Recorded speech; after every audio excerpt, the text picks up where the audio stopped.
வணக்கம். புதுவை மற்றும் அதனை சுற்றியுள்ள பகுதிகளில் நடைபெற்ற பல்வேறு நிகழ்வுகளை விரிவாக காண்பதற்கு முன்பு தலைப்புச் செய்திகளை காண்போம்.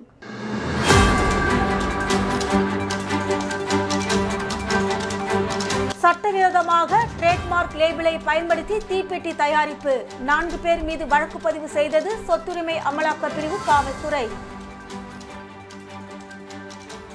தமிழகத்திற்கு நீதி வழங்காத பாஜகவிற்கு கண்டனம், திமுகவினர் கண்டன ஆர்ப்பாட்டம். இனி விரிவான செய்திகள். அழையா விருந்தாளியாக போவதில் எந்த பிரயோஜனமும் இல்லை. மேரி பிஸ்கட்டும் டீயும் குடித்துவிட்டு வரலாம். நிதி ஆயோக் கூட்டத்தில் பங்கு பெறும் மேற்கு வங்காள முதலமைச்சர் மம்தா பானர்ஜி குறித்து கிண்டல் அடித்த முன்னாள் தமிழ்நாடு காங்கிரஸ் கமிட்டி தலைவர் KS அழகிரி.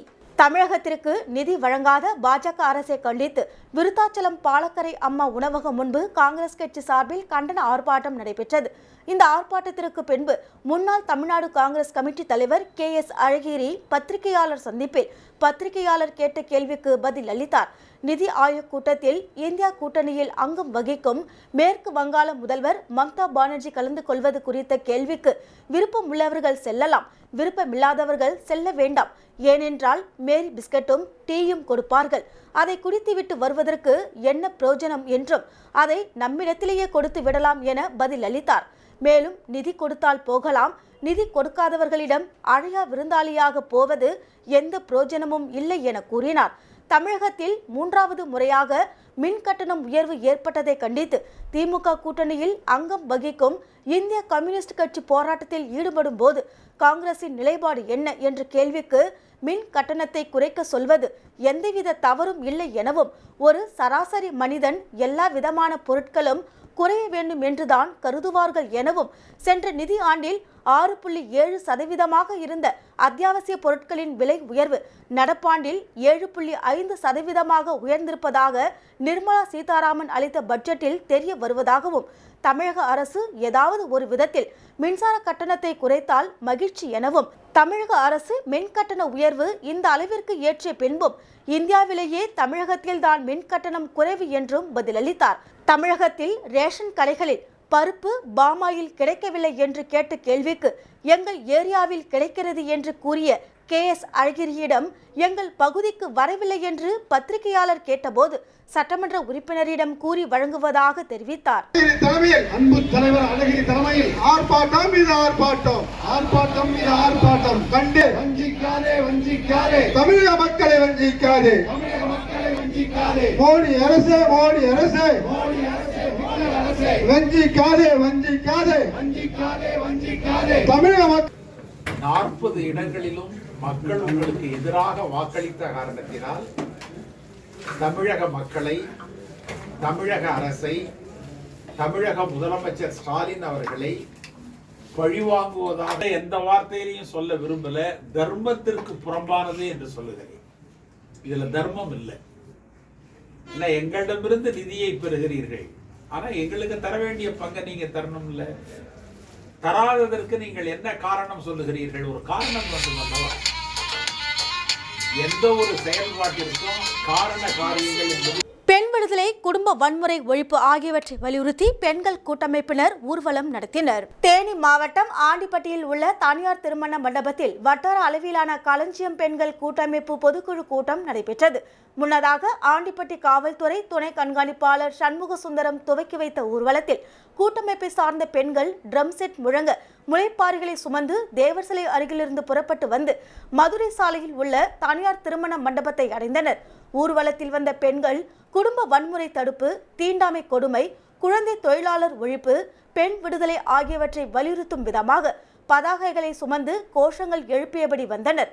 பின்பு தனியார் திருமண மண்டபத்தில் நடந்த கூட்டத்தில் சமூக ஆர்வலர்கள், தொண்டு நிறுவன பிரதிநிதிகள் பேசும்போது பெண்கள் பேருந்துகளில் செல்லும் போதும் பொது இடங்களில் செல்லும் போதும் கட்டைப்பையில் வைத்து நகைகளை கொண்டு செல்லக்கூடாது என்றும் கவனமாக இருக்க வேண்டும் என்றும் செல்போனை சரியான முறையில் ஆக்கப்பூர்வமாக பயன்படுத்த வேண்டும் என்றும் தவறான வழியில் பயன்படுத்தக்கூடாது என்றும் தங்களது பாதுகாப்புக்கு மட்டுமே பயன்படுத்த வேண்டும் என்றும் வலியுறுத்தி தவறான வழியில் பயன்படுத்தக்கூடாது என்றும் தங்களது பாதுகாப்புக்கு மட்டுமே பயன்படுத்த வேண்டும் என்றும் வலியுறுத்தி பேசினார்.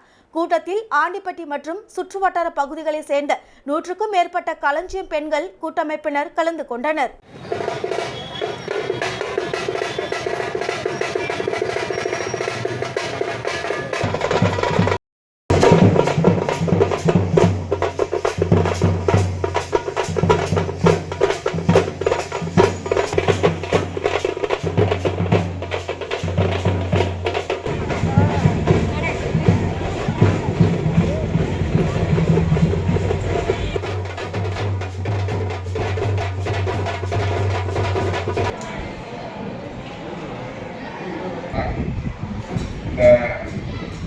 ஈஸியான உலகத்தில் நம்ம இருக்கோம்.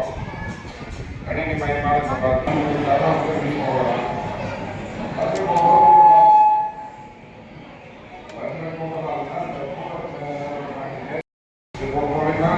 நிறைய பேருக்கு இந்த தமிழகத்திற்கு நிதி வழங்காத ஒன்றிய பாஜக அரசை கண்டித்து விருத்தாச்சலத்தில் திமுகவினர் கண்டன ஆர்ப்பாட்டம் நடத்தினர். தமிழக முதலமைச்சர் கழக தலைவர் மு.க. ஸ்டாலின் ஆணைக்கிணங்க தமிழக தொழிலாளர் நலன்திறன் மேம்பாட்டுத்துறை அமைச்சர் சி.வே. கணேசன் அறிவுறுத்தலின்படி கடலூர் மாவட்டம் விருத்தாச்சலத்தில் தமிழ்நாட்டை வஞ்சிக்கும் பாஜக அரசை கண்டித்து கடலூர் மேற்கு மாவட்டம் திமுக சார்பில் விருத்தாச்சலத்தில் மாபெரும் கண்டன ஆர்ப்பாட்டம் மாவட்ட கழக அவைத் தலைவர் டாக்டர் நந்தகோபாலகிருஷ்ணன் தலைமையில் நடைபெறுகிறது.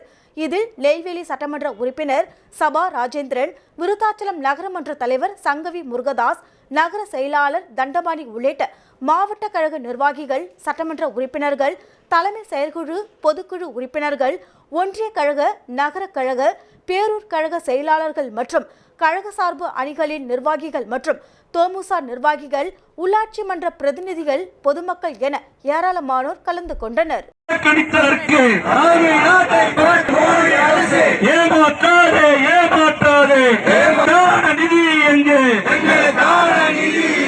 மோடி அரசு, பிஜேபி அரசு வளர்ச்சியை தடுக்காது. மோடி அரசு, மோடி அரசு.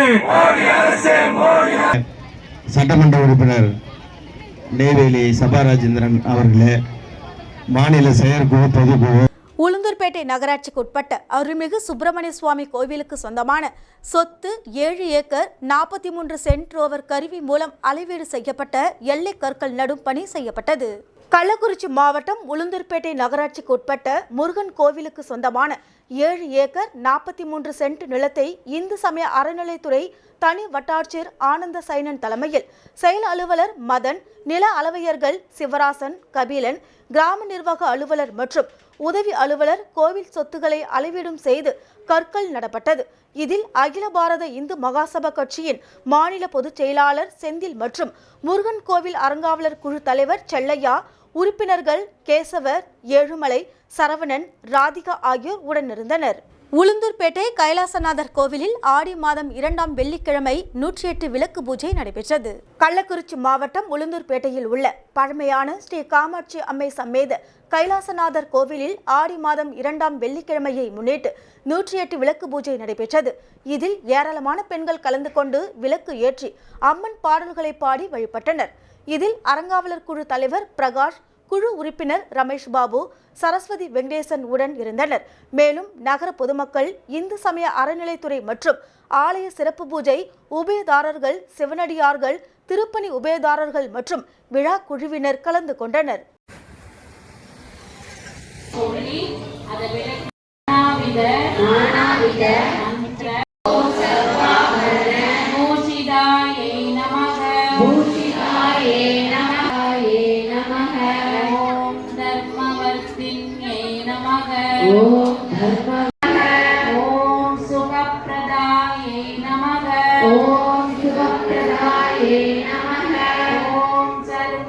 இந்தியாவில் மறைந்த முன்னாள் குடியரசுத் தலைவர் ஏபிஜே அப்துல் கலாம் நினைவு நாளை முன்னிட்டு மரக்காணம் அரசு பள்ளியில் 100க்கும் மேற்பட்ட மரக்கன்றுகள் நடப்பட்டன. இந்தியாவின் முன்னாள் மறைந்த குடியரசுத் தலைவர் ஏபிஜே அப்துல் கலாம் நினைவு நாளினை முன்னிட்டு ஒவ்வொரு ஆண்டும் அப்துல் கலாம் அறக்கட்டளையின் சார்பாக மரக்கன்றுகள் நடப்பட்டு வருகின்றன.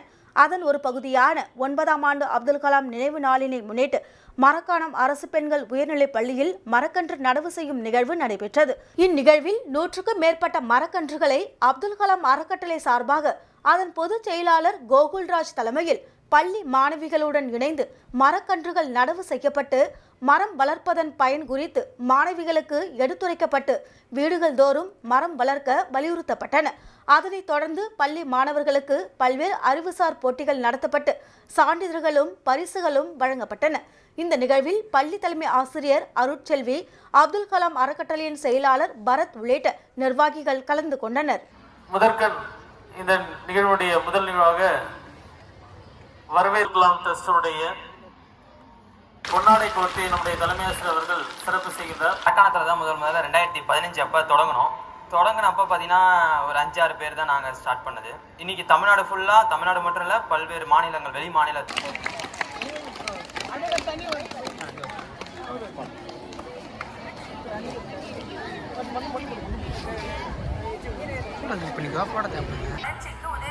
இந்தியாவில் அணுசக்தியில் இவர் ஈடுபட்டதற்கு அவர் இந்தியாவின் ஏவுகணை நாயகன் என்று அழைப்பார். ஜனாதிபதி காலம். பின்னர் நாகூரில் உள்ள இந்திய மேலாண்மை நிறுவனங்களில் ஒரு மாணவி எல் அபினிஷா. மரக்காணம் அடுத்த முரிக்கேரி கிராமத்தில் மக்கள் முதல்வர் 2ஆம் கட்ட நிகழ்ச்சியில் அமைச்சர் செஞ்சி மஸ்தான் கலந்து கொண்டு துவக்கி வைத்தார். தமிழ்நாடு அரசின் சேவைகள் பொதுமக்களை விரைவாகவும் எளிதாகவும் சென்று சேர்ந்திடும் வகையில் செயல்படுத்தப்பட்டுள்ள மக்களுடன் முதல்வர் திட்ட முகாம் ஊரக பகுதிகளில் கடந்த 11ஆம் தேதி தருமபுரியில் தமிழ்நாடு முதலமைச்சர் மு.க. ஸ்டாலின் தொடங்கி வைத்தார். இதையடுத்து விழுப்புரம் மாவட்டம் மரக்காணம் ஒன்றியம் சிறுவாடி ஊராட்சியில் மக்களுடன் முதல்வர் திட்ட முகாம் தொடக்க விழா நிகழ்ச்சி நடைபெற்றது. மரக்காணம் ஒன்றிய பெருந்தலைவர் தயாளன் தலைமையில் மரக்காணம் ஒன்றிய துணை சேர்மன் பழனி முன்னிலையில் நடைபெற்ற நிகழ்ச்சியில் சிறுபான்மையினர் நலன் மற்றும் வெளிநாடு வாழ் தமிழர்கள் நலத்துறை அமைச்சர் செஞ்சி மஸ்தான் கலந்து கொண்டு மக்களிடம் முதல்வர் திட்ட முகாமை தொடங்கி வைத்து பொதுமக்களிடமிருந்து வரவேற்பு பெற்ற பல்வேறு கோரிக்கை மனுக்களை பெற்று கணினி மூலம் பதிவு செய்வதற்கு அவர் அறிவுறுத்தினார். நிகழ்ச்சியில் பேசிய அமைச்சர் செஞ்சி மஸ்தான் முத்தமிழறிஞர் டாக்டர் கலைஞரின் வழியில் ஆட்சி செய்யும் தமிழ்நாடு முதலமைச்சர் மு.க. ஸ்டாலின் மக்களுடன் முதல்வர் திட்டத்தை தொடங்கியுள்ளதால் ஏழை எளிய மக்களின் பல்வேறு கோரிக்கைகள் ஒரு மாதத்தில் தீர்வு காணப்பட்டு வருகிறது. அந்த வகையில் ஏழை எளிய மக்களுக்கு முதலமைச்சரின் திட்டங்கள் போய் சேருகின்ற நோக்கம்தான் மக்களுடன் முதல்வர் திட்டம் என கூறி அமைச்சர் செஞ்சி மஸ்தான் ஒரு உன்னதமான தொலைநோக்கு சிந்தனையுடன் திராவிட மாடல் ஆட்சியின் திட்டங்களாக காலை சிற்றுண்டி திட்டம் முதல் புதுமை பெண் திட்டம், தமிழ் புதல்வன் திட்டம் என எண்ணற்ற திட்டங்களை முதலமைச்சர் செயல்படுத்தி வருவதாக அமைச்சர் செஞ்சி மஸ்தான் பெருமிதம் தெரிவித்தார். இதில் விழுப்புரம் வடக்கு மாவட்ட பொறுப்பாளர் டாக்டர் சேகர், மரக்காணம் மத்திய ஒன்றிய செயலாளர் ரவிச்சந்திரன் உள்ளிட்ட துறை சார்ந்த அலுவலர்கள், திமுக நிர்வாகிகள் கலந்து கொண்டனர்.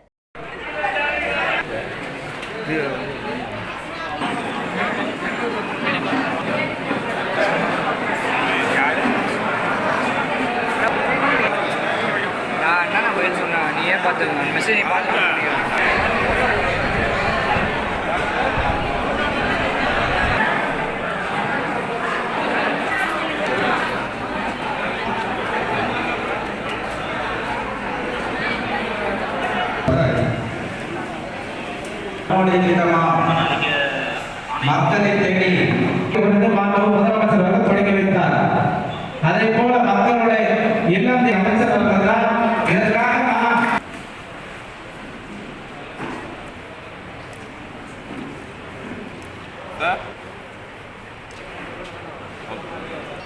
ஆண்டிப்பட்டி ஊராட்சி ஒன்றிய குழு கூட்டம் 6 மாதமாக நடைபெறவில்லை என திமுக கவுன்சிலர்கள் புகார் அளித்திருந்த நிலையில் பெரியகுளம் கோட்டாட்சியர் கூட்ட அரங்கில் விசாரணை கூட்டம் நடைபெறாமல் இருந்ததற்கான கருத்து கேட்பு கூட்டம் நடைபெற்றது.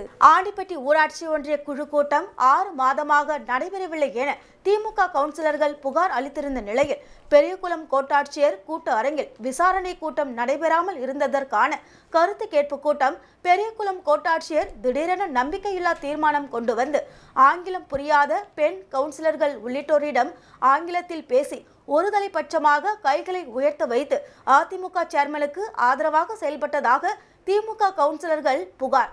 தேனி மாவட்டம் ஆண்டிப்பட்டி ஒன்றிய குழு கவுன்சிலர்கள் கூட்டம் தொடர்ந்து 6 மாதமாக நடைபெறாததால் கவுன்சிலர்கள் மாவட்ட ஆட்சியர் மற்றும் மாநில ஆணையருக்கு புகார் மனு அனுப்பியதை தொடர்ந்து பெரியகுளம் கோட்டாட்சியர் முத்து மாதவன் ஆண்டிப்பட்டி ஊராட்சி ஒன்றிய குழு கூட்டத்தை கூட்டி விசாரணை நடத்தினார்.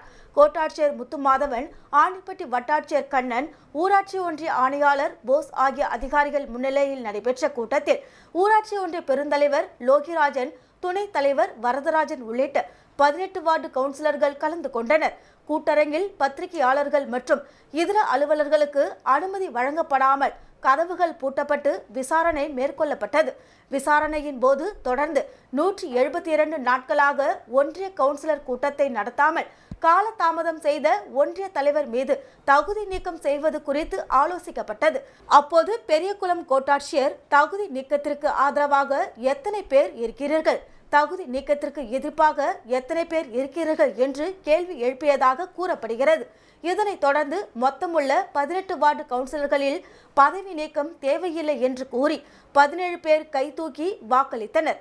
ஒரு கவுன்சிலர் மட்டும் எதிர்ப்பாக கைதூக்கி வாக்களித்தார். இதனைத் தொடர்ந்து இந்த புகார் முடித்து வைத்து கைவிடப்பட்டதாக கூறி பெரியகுளம் கோட்டாட்சியர் வெளியேறினார். ஆண்டிப்பட்டி 1வது வார்டு கவுன்சிலரும் ஆண்டிப்பட்டி திமுக கிழக்கு ஒன்றிய செயலாளருமான ராஜாராம் மற்றும் திமுக கவுன்சிலர்கள் ஒன்றிணைந்து பத்திரிகையாளரிடம் பேட்டி அளித்தனர். அப்போது அவர்கள் கூறுகையில், பெரியகுளம் கோட்டாட்சியர் ஒருதலைபட்சமாக நடந்து கொண்டு தேவையில்லாமல் கவுன்சிலர்கள் நம்பிக்கையில்லா தீர்மானம் கொண்டு வந்திருப்பதாக கூறி திசை திருப்பி கவுன்சிலர்கள் எத்தனை பேர் ஆதரவு தெரிவிக்கிறார்கள் என்று ஆங்கிலத்தில் கேட்டதால் ஆங்கிலம் புரியாத பெண் கவுன்சிலர்கள் வேறு வழி தெரியாமல் ஆதரவு தெரிவித்து கை தூக்கி ஆதரவு தெரிவித்தனர். உண்மையில் இது நம்பிக்கை இல்லாத தீர்மானத்திற்கான கூட்டம் இல்லை. தொடர்ந்து 6 மாதங்களாக கவுன்சிலிங் கூட்டம் நடைபெறாமல் இருப்பதற்கான கருத்து கேட்பு கூட்டம்தான் என்றுதான் எங்களுக்கு அழைப்பு விடுக்கப்பட்டது. ஆனால் ஏதோ முன்கூட்டியே திட்டமிட்டு செயல்பட்டு ஒன்றிய குழு தலைவருக்கு ஆதரவாக கோட்டாட்சியர் செயல்பட்டு இருப்பதாக நாங்கள் கருதுகிறோம் என்று கூறினர். ஆண்டிப்பட்டி ஒன்றிய அலுவலகத்தில் தொடர்ந்து கவுன்சிலர்களுக்கான கூட்டம் நடைபெறவில்லை என புகார் அளிக்கப்பட்டு நடைபெற்ற கோட்டாட்சியரின் விசாரணை மற்றும் கோட்டாட்சியர் திடீரென கொண்டு வந்த தலைவர் மீதான நம்பிக்கையில்லா தீர்மானம் உள்ளிட்டவைகளால் பரபரப்பு ஏற்பட்டது.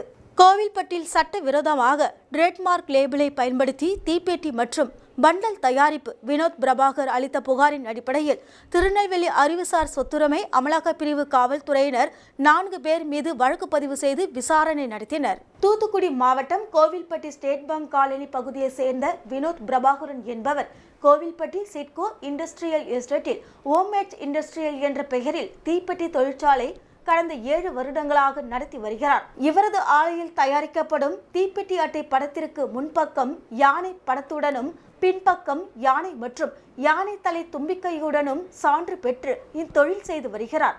இவரது தீப்பெட்டி தொழிற்சாலையில் தயாரிக்கப்படும் தீப்பெட்டி பண்டல்கள் வெளி மாநிலங்களான குஜராத், ராஜஸ்தான், உத்தரப்பிரதேசம், மகாராஷ்டிரா உள்ளிட்ட பகுதிகளுக்கு ஏற்றுமதி செய்யப்படுகிறது. கடந்த சில மாதங்களாக தனது ஆலையில் உற்பத்தி செய்யப்படும் தீப்பெட்டி பண்டல்களில் ஏற்றுமதி குறைந்து வந்துள்ளதாகவும் இதற்கான காரணம் என்ன என்று தெரியாமல் இருந்து வந்த பொழுது அதே சிட்கோ தொழிற்பேட்டையில் ஸ்ரீ அபிஷேக பிரியன் மேட்ச் இண்டஸ்ட்ரியல் என்ற தீப்பெட்டி தொழிற்சாலை நடத்தி வரும் சரவணன் வெங்கடேஷ் மற்றும் குட்டி ஆகியோர்கள் சிட்கோ தொழிற்பேட்டையில் மேட்ச் ட்ரேடிங் கம்பெனி நடத்தி வரும் ஹரிஷ் என்பவருக்காக வினோத் பிரபாகரன் பயன்படுத்தி வரும் ட்ரேட்மார்க் படங்களை பயன்படுத்தி தீப்பெட்டி விற்பனை செய்வது தெரிய வந்தது. இது தொடர்பாக அங்கு சென்ற வினோத் பிரபாகரன் அரசிடம் எனது ட்ரேட்மார்க் லேபிளை சட்டவிரோதமாக பயன்படுத்தி தீப்பெட்டி பண்டல்கள் உற்பத்தி செய்துள்ளீர்கள் என்று கேட்டதற்கு இருவருக்கும் இடையே வாக்குவாதம் ஏற்பட்டுள்ளதாக தெரிய வருகிறது. கோவில்பட்டி கிழக்கு காவல் நிலையத்தில் புகார் அளித்த பொழுது இப்புகார் மீது தாங்கள் வழக்கு பதிவு செய்து விசாரணை மேற்கொள்ள முடியாது. திருநெல்வேலியில் உள்ள அறிவுசார் சொத்துரிமை அமலாக்க பிரிவு காவல்துறையில் புகார் மனு அளிக்க கோரி அறிவுறுத்தினர்.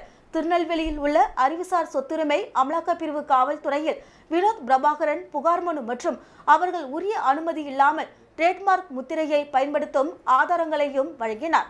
அப்புகார் மனுவை பெற்றுக்கொண்ட அறிவுசார் சொத்துரிமை அமலாக்க பிரிவு காவல்துறையினர் நடத்திய விசாரணையில் சட்டவிரோதமாக ட்ரேட்மார்க் லேபிளை பயன்படுத்தியது தெரிய வந்தது.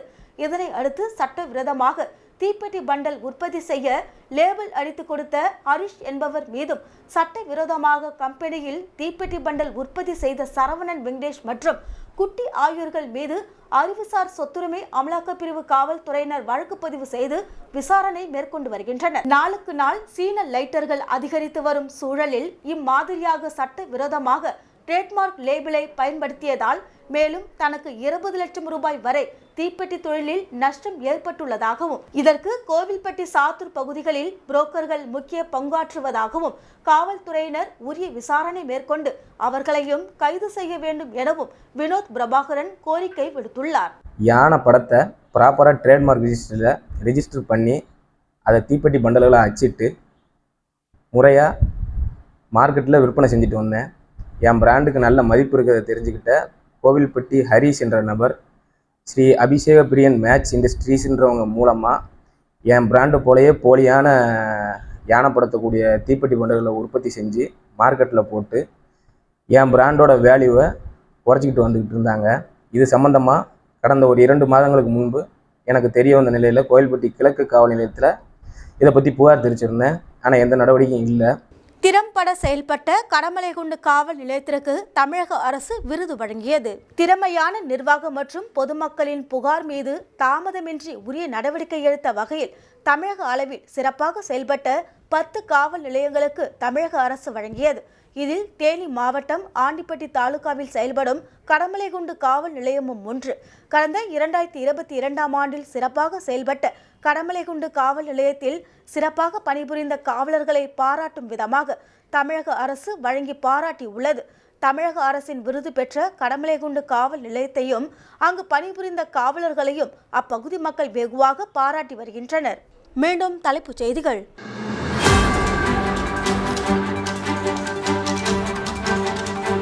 சட்டவிரோதமாக ட்ரேட்மார்க் லேபிளை பயன்படுத்தி தீப்பெட்டி தயாரிப்பு 4 பேர் மீது வழக்கு பதிவு செய்தது சொத்துரிமை அமலாக்க பிரிவு காவல்துறை. தமிழகத்திற்கு நீதி வழங்காத பாஜகவிற்கு கண்டனம். திமுகவினர் கண்டன ஆர்ப்பாட்டம். இத்துடன் செய்திகள் நிறைவடைகின்றன. உங்களிடமிருந்து விடைபெறுவது ஜானகி. செய்திகளை உடனுக்குடன் தெரிந்து கொள்ள கமலா தொலைக்காட்சியின் சமூக வலைதளத்தை பின்பற்றவும். நன்றி, வணக்கம்.